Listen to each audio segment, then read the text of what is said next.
Good afternoon. I am Paula Renier, your Assistant Soup of Business Services, Operations, and Technology. And today we are going to have a presentation on some of the key takeaways for guidance on school finance and budgeting and the business operations.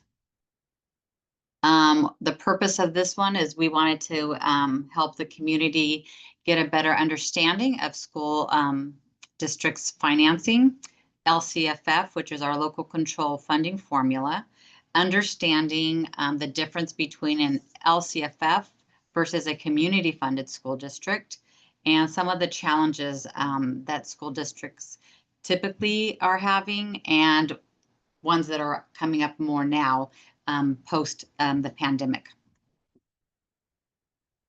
So California schools are have a budget cycle that's adopted and into code. The governor starts out the budget cycle for each school year in January, and by the legislation, he is required to adopt a state budget by the June 15th.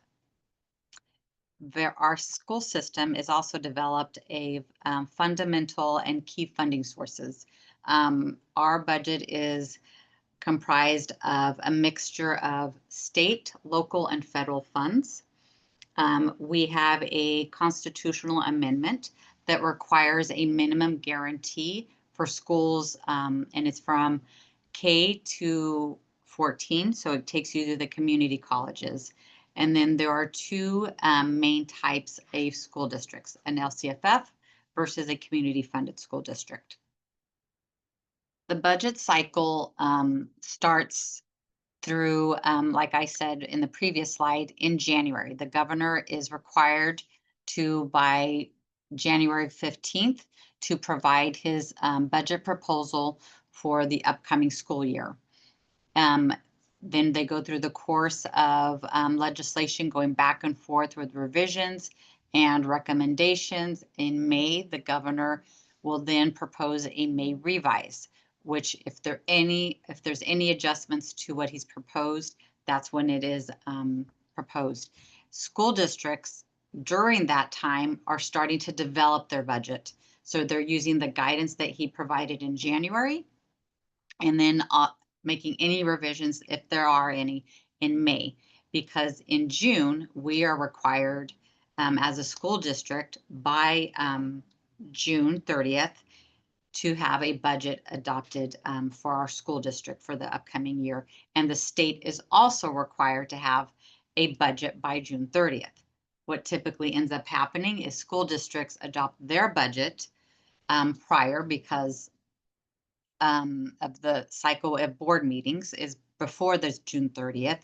And so what ends up happening is a school district will adopt their budget. The governor typically adopts his budget after most school districts have adopted theirs. And then there's a period where you have 45 days to revise your budget if it is a significant difference. So then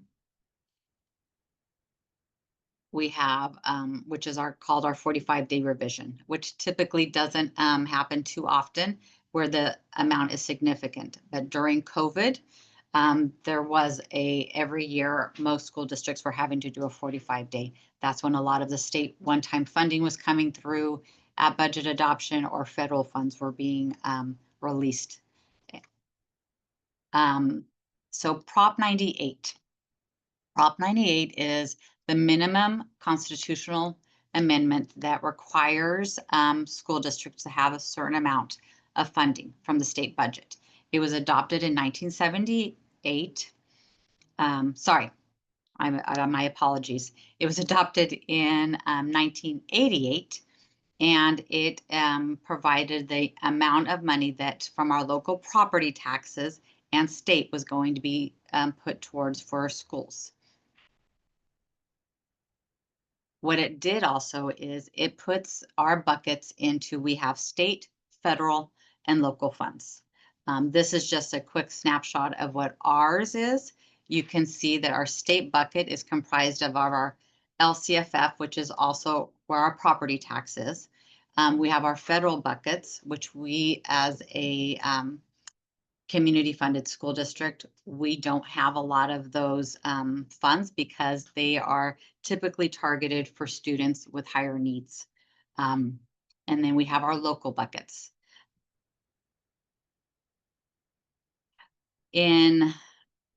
Prior to LCFF's 2013, what the funding system was for school districts, it was called revenue limit. And it is a calculation which Prop 98, there is a formula in regards to how much funding school districts receive. It's also tied to Prop 13 that in 1978, there was a constitutional amendment that required that school districts received local property taxes towards schools.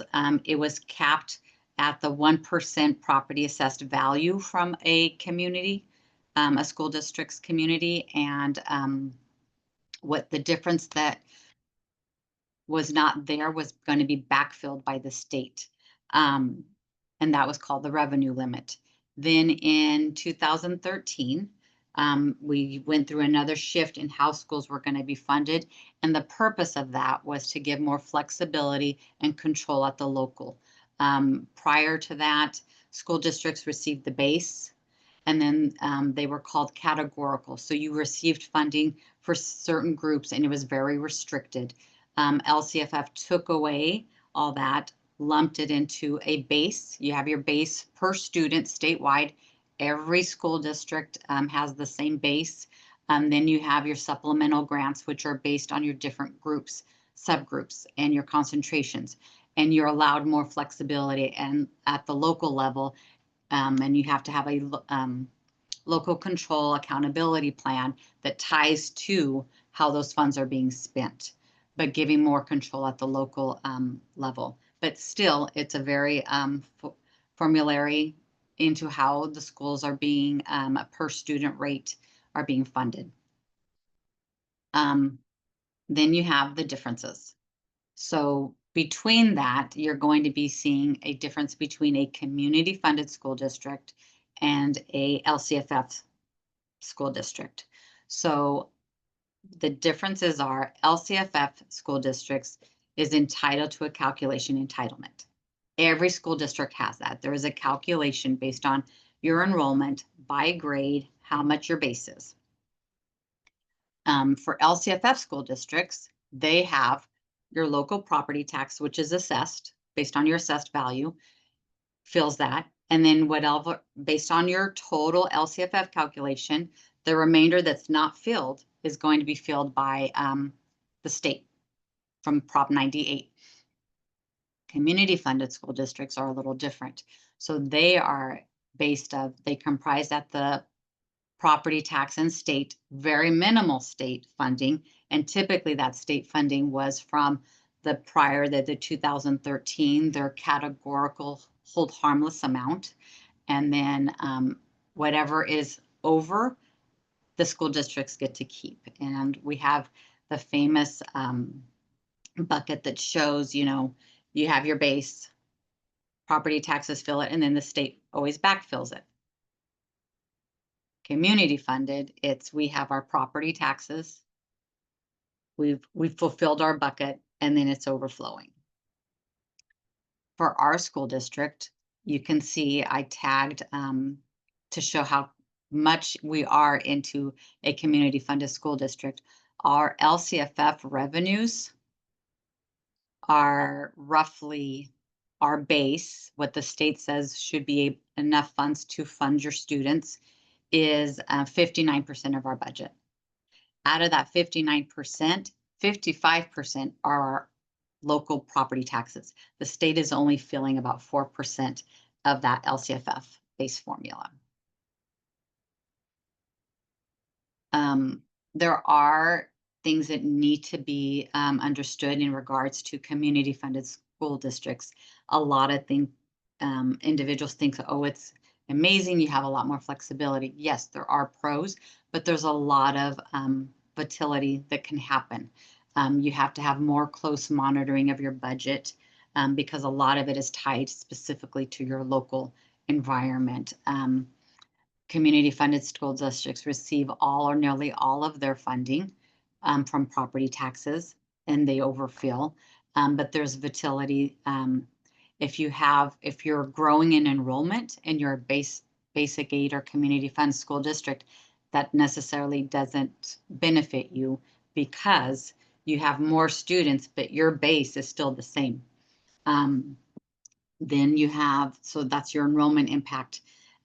You have to have a lot of strategic planning. You have to really pay attention to your local property taxes, your local assessed values, what is going on within your commercial and your residential environment. How is the economy of the state and the national and global affecting you locally? So, and also making sure that you are fiscally planning and maintaining significant reserves for when a dramatic reduction can happen based on if the state were to freeze funding, which has happened during Governor Schwarzenegger's time in office.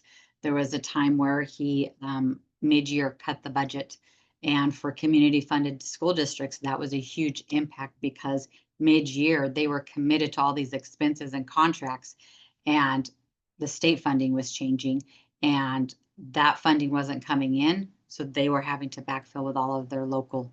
And luckily, if you had higher reserves, it was able to backfill that. We have shared challenges. Both types of school districts face financial pressures with enrollment, inflation, and phasing out of the pandemic funding. The pandemic funding brought in a lot of amazing programs that school districts were able to introduce, but they were meant to always have, the intent was it was one-time funding, and it should have been programs or one-time expenses that we brought. What school districts did, because it was so hard and there was a lot of money coming in, they committed to ongoing expenses, and now schools have become accustomed to having those type of services, and it's been really challenging for school districts now that the funding is gone and making the decision and prioritizing which programs should be eliminated or continue. We both have the same requirements for continuous monitoring of our revenue projections, expenditures, our fiscal health, and high quality, and providing a high quality of education. That's what every goal of every school district is. There's a lot of challenges taking place now in community-funded school districts. The revenue vitality is a major challenge due to the heavy dependence of local property taxes. It has become more difficult to predict the property taxes because of a lot of impacts and a lot of things that took place during the pandemic. There was, for our community, we were fortunate enough that we had a lot of influx, a lot of individuals that moved into Mill Valley from San Francisco. And it wasn't just Mill Valley, it was Marin. A lot of people during the pandemic wanted to leave the city and move to Marin. Also, now that we have it with the impacts of the economy, a lot of those individuals that have the flexibility to work from home or are now being required to go back. It's making it to where people are deciding if they're going to stay living in Marin or even in California. It's become an extreme challenge for a lot of individuals to find it to where they are not able to even economically be able to stay in California, just with all the taxes, all of the implications that are taking place, and the affordability of housing. It is truly a issue for our state. Governor Newsom has tried to allow for some flexibility within all of the CEQA compliances for building homes. but it's still a challenge to go through all the red tape to have any type of development in California. The fiscal planning continues to be a challenge. The term since the pandemic is uncertainty, and that still continues to be a trend. The uncertainty in forecasting has made it to where having high reserves to backfill or plan or have the ability to have an impact that could be significant is almost a requirement. Most school districts within the state have a reserve level that's 20 to 25%. And that's just LCFF school districts. For basic aid, community funded school districts, they don't require, but they recommend all of the state agencies that advise school districts say you should have over 30%, just because of our dependence on local revenues.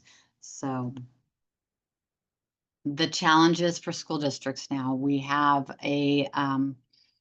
this is the largest in California history since the pandemic. There is a huge decline in enrollment, and those are due in part to high housing costs and low birth rates. The decline in student enrollment has been huge. Statewide, it has been almost 10% to the enrollment, and it continues to decline. There are certain pockets of the state that are stable, but that's where the housing is more affordable. Those areas or pockets of the state that have higher housing are seeing the biggest impact to the declining in enrollment. The loss of the pandemic funds, the expiration of all the COVID-19 funds were heavily used to bring in staffing and specific programs that have left big budget gaps for a lot of school districts. Inflation and rising costs, the increase of costs for staffing, healthcare, and other operational is an additional strain, and it's becoming more difficult to maintain those. And based on the current administration at the federal level, we are having to prepare for additional costs and, again, uncertainty into how our healthcare is going to be impacted by all of the decisions that have happened at the federal level. Revenue volatility, the state's reliance on personal income tax, particular capital gains paid by high earners, creates a significant swing within our state revenues. And there have been a lot of recent, in the last couple of years, things that have happened in regards to our budget when it was adopted and how it's being implemented that have created some lag in school districts and when we received our funding, which is called deferred payments. Luckily, because we are a community funded district, it doesn't impact us as much, but it does create a cash flow.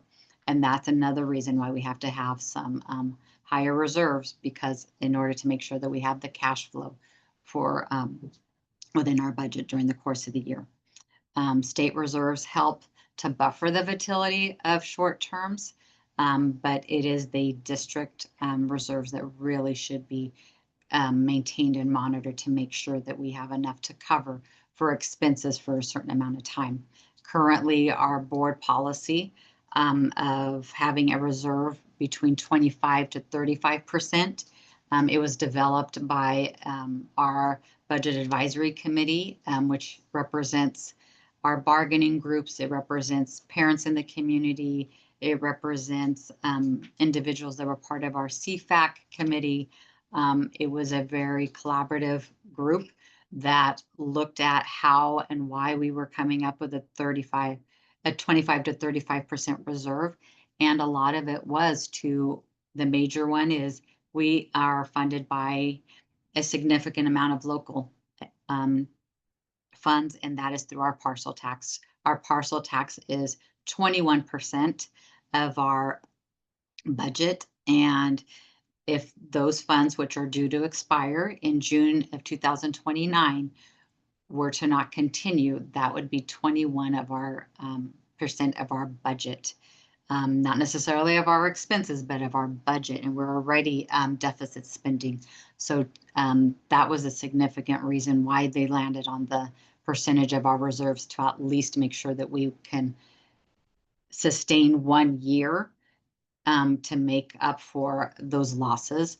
Also, it's if something were to happen that can catastrophic situation, we can have so many facility and operational things. We can have those reserves to buffer that and to have enough reserves that would cover 3 months of payroll. So those were a lot of the reasons why we created our budget policy for reserves at 25 to 35%. These are the main areas that a business department in school districts of the responsibilities of the business office. We have a MYP that we are required to do, and all of these are tied to AB 1200. In the 1990s, there was a amendment made that required school districts, and it's called the AB 1200. It was requiring districts to make sure that they provide budget cycles after budget adoption.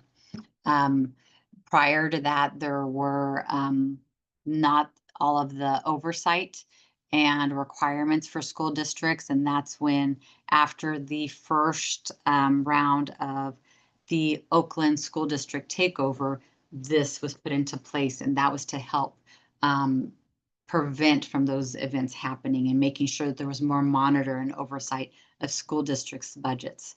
AB 1200 requires school districts, after your budget adoption, to have a first and second interim.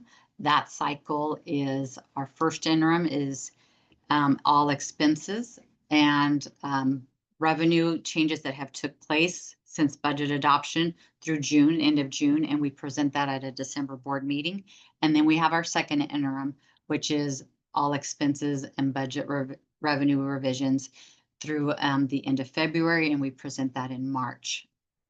The goal of it is that we are updating our budget to all of our current revenue and expenditures, and we're also required to provide a multi-year projection, which is a school district is, to the best of their knowledge, supposed to have a prediction of their revenues and expenses as best as they can put for 2 years out. You have your current year and then 2 years out, and then you're supposed to be maximizing your state and local revenues and trying to control the expenditures and being able to identify areas that you might need to address.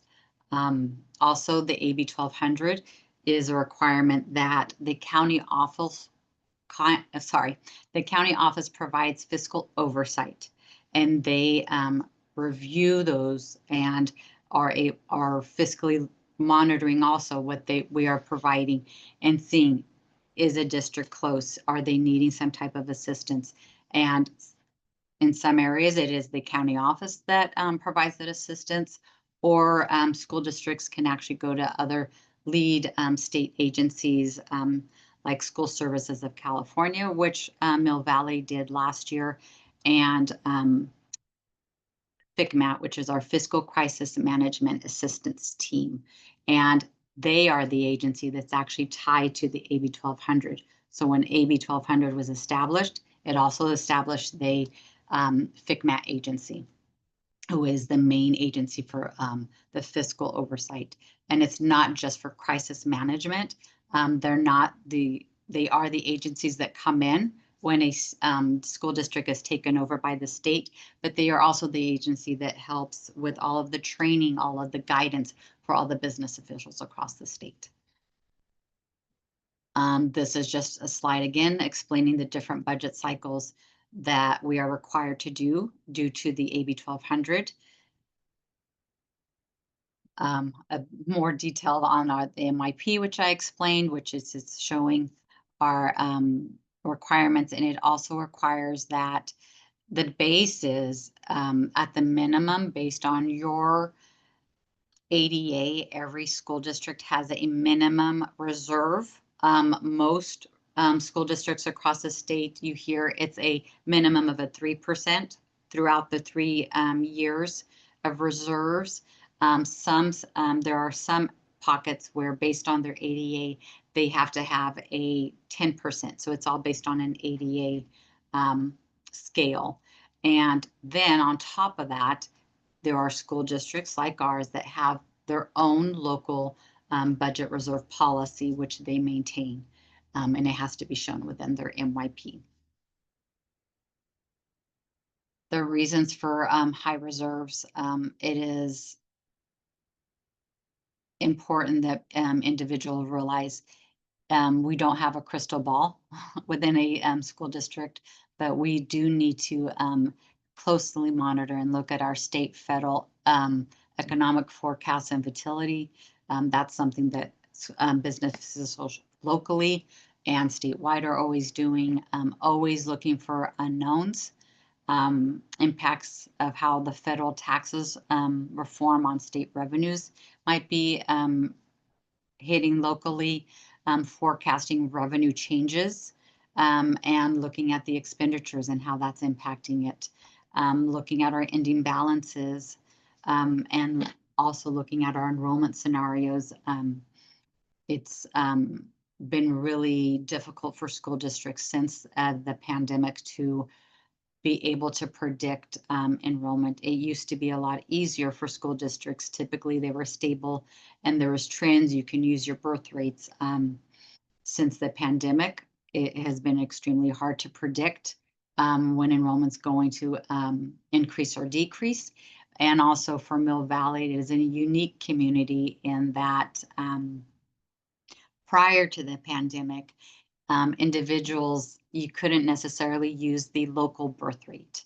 A lot of individuals tended to move to Mill Valley when they were starting their family or after they had started a family. So this is a unique community in itself in finding scenarios and trends in regards to enrollment. Cash flow requirements, the relationship between our budget reserves and our actual cash and how we handle that is an important key to the business office. And then saving for future anticipated expenses by using one-time funding or using one-time funding for one-time expenses and not necessarily ongoing. Protecting against unanticipated budget expenses. We experienced it last year. We are a community that has a lot of older buildings, and the facilities are needing a lot of tender loving care, as I would say. Edna was a perfect example last year of a lot of water damage that took place. So, and one of the main reasons school districts also want to maintain strong reserves and fiscal responsibility is our credit ratings. Mill Valley has a triple rate, and that is extremely important for when we are going out for our bond funds and drawing down those funds, because the type of rate that we're getting is based on our credit rating, and it really does impact how it's being paid out locally with the taxpayers. So with the LCFF that was developed in 2013, I had briefly touched on in order to provide flexibility in how our base funding was for school districts, there was a local control accountability plan established that has to tie to the same thing. And it shows the accountability of how the funds are being spent. There's different categories that each school district has to touch that's been established at the state level. And it's also part of it, it is requiring a school district to engage with the community to let them know and keep them informed on how the funds are being spent and how it's being measured and its growth or not, or if it's needing to be changed. Important takeaways. California school funding is complex. It's not as straightforward as it seems. There are a lot of regulations and amendments within the Prop 98 and Prop 13, different ed codes that make it a little bit more complicated. The focus of LCFF in 2013 was to make it more equitable. Prior to that, there was a lot of disparity within school districts in regard because of the property taxes and some school districts being able to provide so much. LCFF was trying to make it to where at least the base was making it to where all school districts were receiving the base and equitable education. And then for the community funded districts, they got that extra scoop. They were able to add other things locally that was their priorities. And the biggest thing for school districts is sound fiscal management. It is critical that a school district is constantly monitoring and forecasting and maximizing all of its resources, whether it's local, regional, state, nationally, to make sure that the funds and expenditures are aligned and providing the resources that we need for our student success, because that is what we are here for. We are here for the students and to provide the best education that we can for our students. So this is just a quick summary. I have some additional slides that you may want to look at to where you can see this was our 2025-26 budget adoption. Again, you can see a majority of our school district revenues are local. On top of our property taxes being 55%, we also have local revenues that are 34% local, and that is our property, our parcel tax, which is 21%. And then we have our kiddo, our foundation, and PTAs, and there's some local grants or our leases and revenues, but a majority of our budget is locally sourced, and really having to monitor that makes it to where we should be constantly monitoring our budget and paying attention to our environment economically. Again, this was just a breakdown of the local revenues where you can see that the parcel tax is a big part of our pie in regards to our revenues. More details. These are just additional resources that you can look through in regards to our parcel tax. Currently, it's $12.7 million that we're receiving. It's 22% of our budget, but it is due to expire in 2029. And the district is going to be going early into the poll system to see where the community is in support of this, and trying to get it passed prior to that so that we are not having to dip into our reserves, because currently our reserves are barely making that 22%. And if those funds were to go away, we would still have a lot of reductions that we would need to do on top of losing the funds for our parcel tax. Kiddo is an amazing organization that provides all those extra scoops that I was referring to locally.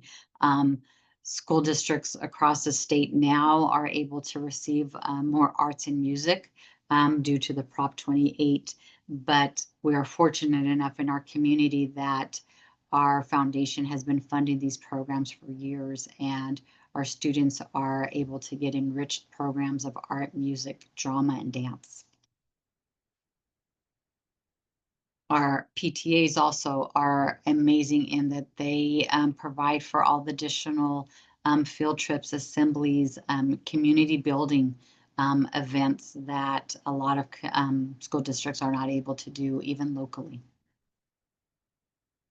I wanted to thank you all for attending and being part of this. If you have any questions in regards to the district's budget or have any suggestions, I strongly recommend that you just reach out to the business department.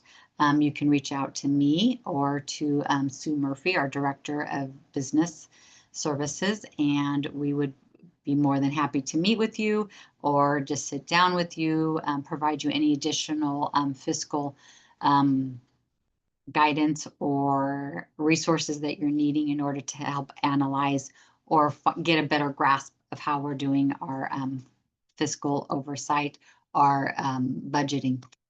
Thank you again for attending, and I look forward to seeing you at board meetings, and we are going to be doing some more parent on-site presentations too throughout the year, and we look forward to any feedback in how you would like for us to provide financial information. Thank you.